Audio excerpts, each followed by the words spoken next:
Some important points to consider about scoring. Let's talk first about the pre-build.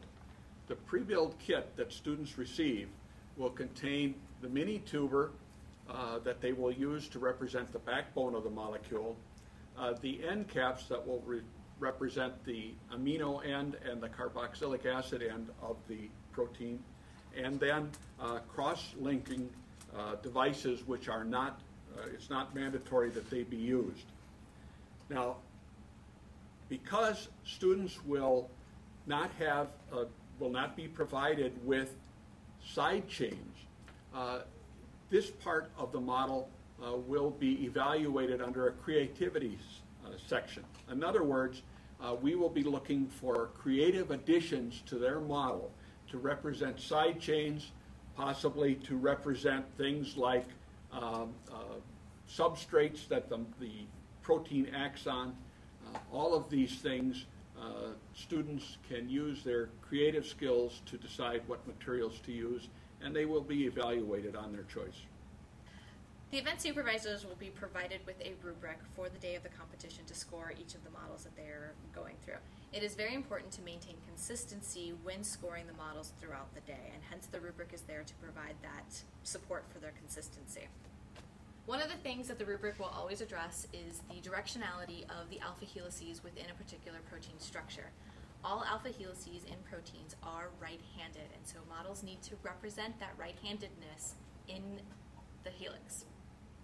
We have noticed in the past that several models will have multiple helices in them, and half of them will be right-handed and half will be left-handed. So it is very important to assess each helix within the model.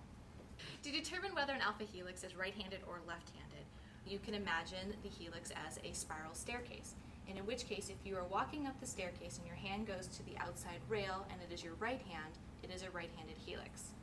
If you look at a left-handed helix, and if you're walking up the staircase, your left hand would go to the railing that that staircase has, and then it becomes a left-handed helix. Left-handed helices should be reduced on the scoring rubric, and right-handed helices are what we want to see. So many proteins will also have beta sheets in them, so just like the helices, we have recommendations for scoring the beta sheets. Beta sheets will probably be represented in one of two different ways on most models. Either in an extended format like this one, where you just have the alpha carbon in a line representing a beta strand and then arranged in a way to create that beta sheet. Alternatively, many students may opt to kink their tuber at every amino acid to represent that zigzag nature of a beta sheet. Either one of these formats is perfectly acceptable in terms of scoring.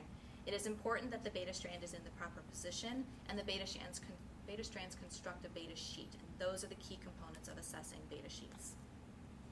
When we score the models, we have a rubric that's developed to help you assess the different features. Commonly we look for are the end caps in the correct location, and the end caps meaning the N terminus and the C terminus of the protein.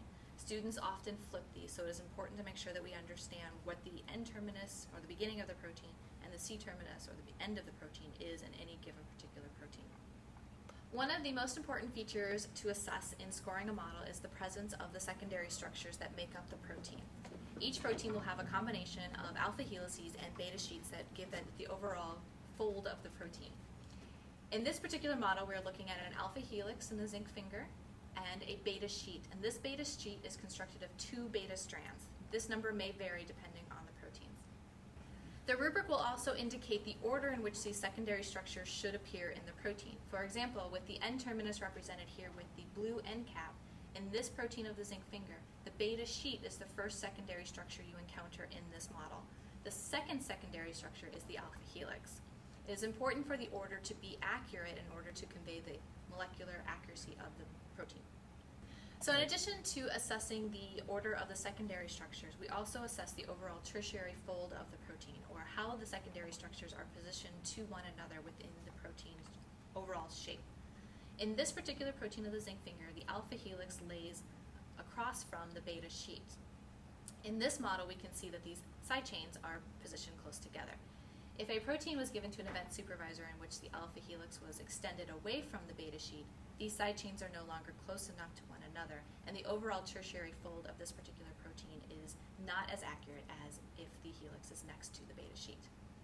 Zinc finger is an example of a very simple protein that can be modeled. Most of the models, or most of the proteins that will be modeled in the competition will be more complex than that, such as this one here. In this particular case, again, we note the prominent secondary structures, the 2 alpha helices, and then the 5 beta strands that form the beta sheet here. But in addition, as far as tertiary structure, we can see that all 5 of the beta strands form one beta sheet, and that the 2 alpha helices are parallel to one another. The exam and answer sheet is provided for. Just the answers for the multiple choice questions, but then for the short answers, the answers are provided in a rubric-like form so that you can assess points in scoring for each of the important items that should be included in their short answer. Then, once again, to re-emphasize a point that Shannon made earlier, in scoring, it is much more important to be consistent than it is to be perfect. As long as you're consistent, then the scoring is fair, and so that is the most important point to consider when you're doing this evaluation.